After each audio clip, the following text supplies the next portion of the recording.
It's great to speak with you today, Mark, and I'm looking forward today to discussing with you the topic of the effect of independent contractors versus employees in the supply chain.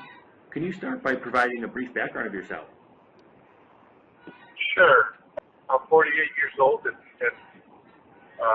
primarily have spent my whole career in the transportation space, specifically the last mile part of the business where it's mostly day-to-day type expedited moves throughout the U.S. and international. So I formerly owned a company in that space called BeavEx, which I sold to private equity about 3 years ago, and currently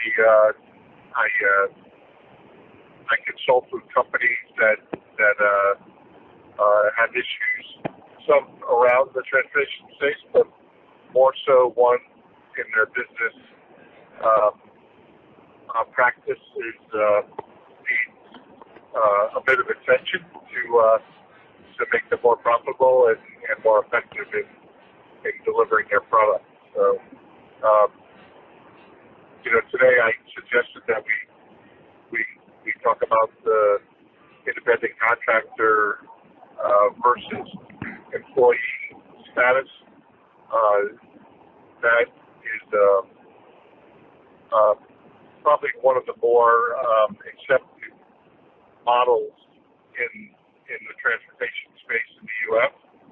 You see it ranging from tractor trailers all the way down to small delivery vehicles, where an asset-light model is the most effective way in the supply chain to deliver the product. Can you explain a little bit about the problem?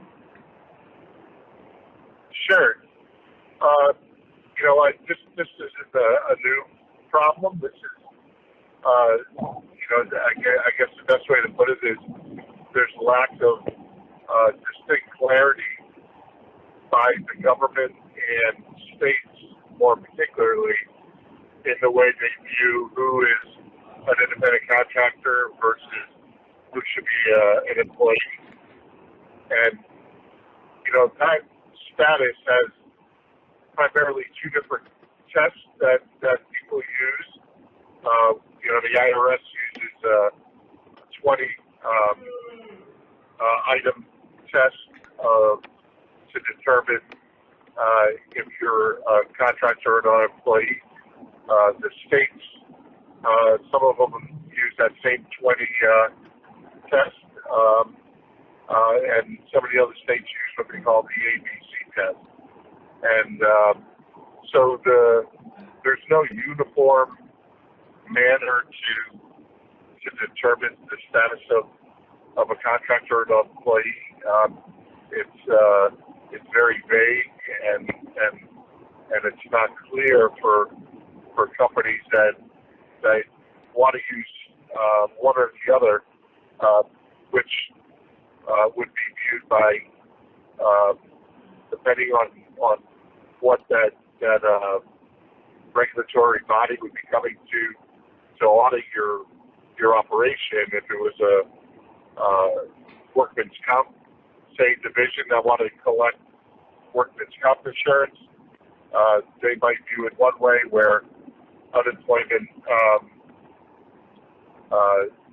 people would be viewing it another way, and then you have class action lawyers that like to view it a totally opposite way. So there's really no clarity, and what ends up happening is that leads to misclassifications, some intentional, some not, but ultimately, you have companies out there that think that they're operating, legally, and next thing you know, they have an audit, and it's determined that they've been operating illegally, and thus then they have fines and penalties, and potential lawsuits and the like, which not only costs money, but is also a big distraction to their business. Do you have any recommendations on how this problem can be solved? Well, I mentioned that primarily in my career I've been in the transportation space and probably most of that 27 years we've been trying to figure that out. So, like I said, there's very little lack of guidance or clarity, and it's almost intentional, where they really don't want it to be clear and distinct because I'll use an example in the state of Massachusetts. There's a law in place where the use of independent contractors is actually illegal, but if you look at state vendors and contractors, they're using independent contractors to provide services such as snow plows and things like that would actually bring commerce to a halt if they ever enforce the law to the effect that they should, right? So there's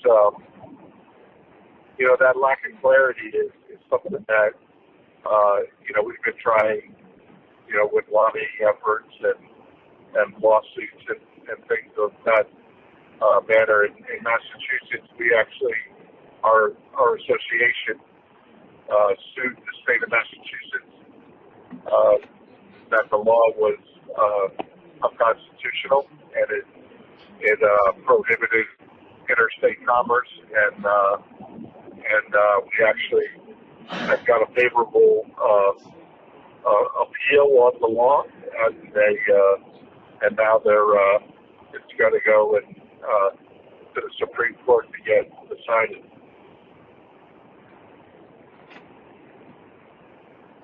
And do you have any final comments regarding the effect of independent contractors versus employees?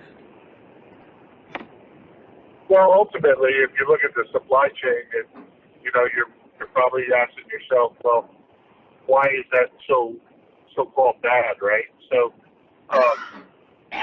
the bottom line is the asset-light independent contractor model should provide efficiencies and flexibility so that the cost to that shipper or